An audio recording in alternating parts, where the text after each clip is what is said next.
lazima mheshimu ofisi ya rais. Tumeona juzi jamaa maanza matusi kwa rais wetu wa Jamhuri ya Kenya. Mimi nataka kuambia Rais William Samoei Ruto, wachana na ama jamaa ambao wanaleta siasa ya chuki na siasa, hawana agenda, si ndio? Hawana agenda, hawako kwa rada, hawana network, hawana form, si ndio?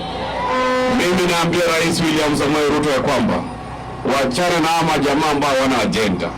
Wewe focus kuletea watu wa Kakamega na Kenya mzima maendeleo, kwa sababu sisi kama wana ODM hapa Kakamega tunatambua kazi ambayo unafanya, na rekodi yako vile unajenga soko, vile unaleta lami, vile unajenga mambo ya stima, vile unaleta maji. Hiyo rekodi yako mwaka ujao nitakurudisha uwe rais ambaye ni rais wa 2 term.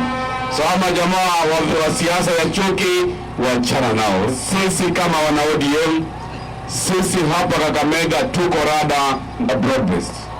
Na mimi kama chairman wa ODM nataka kuhakikishia kwamba mwezi huu ambao tunamaliza mwezi wa March, next week tarehe 27 tuko na mkutano wa NDC ambapo tutaamurisha viongozi wetu wakiongozwa na Daktari Oburu Oginga kuanza rasmi mazungumzo dhidi ya chama cha ODM na chama cha UDA.